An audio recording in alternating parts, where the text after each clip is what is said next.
În 1941 trăiau 6.000 de evrei în Târgu Mureș, în jur de 13% din populația orașului.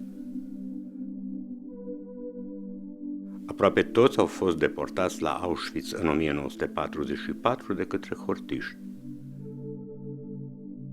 S-au întors mai puțin de 800.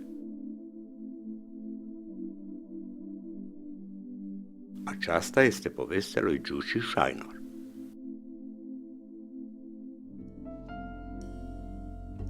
Am fost una dintre cei norocoși care s-a întors.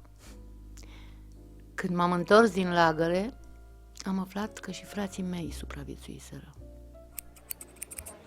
Și cât de repede am putut, m-am întors la muncă, la salonul de cosmetică.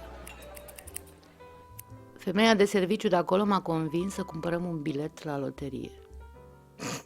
Am câștigat această motocicletă. E bine, ce puteam eu să fac cu o motocicletă? Am vândut-o fratelui meu, Andraș. Fratele meu m-a luat la balul motocicliștilor.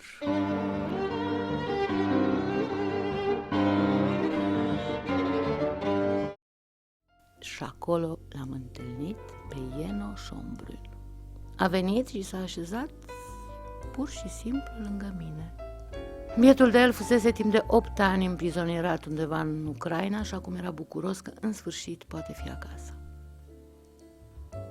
Ne-am căsătorit, aveam un cerc vechi de prieteni evrei, dar n-am avut legături cu comunitatea evrească. Din nefericire, după Auschwitz, nu am putut avea copii.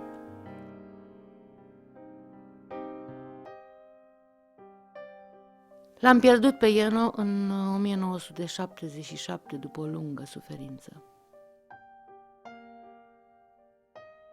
După câțiva ani l-am întâlnit pe Aladar Scheiner. Prima lui soție murise în lagărele naziste. A doua lui soție murise în același an ca și soțul meu.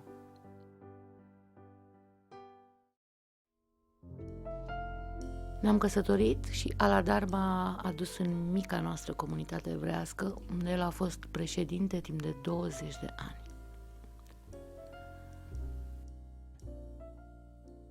Am participat la evenimente majore și ceremonii, am primit vizitele șef rabinului Moses Rosen.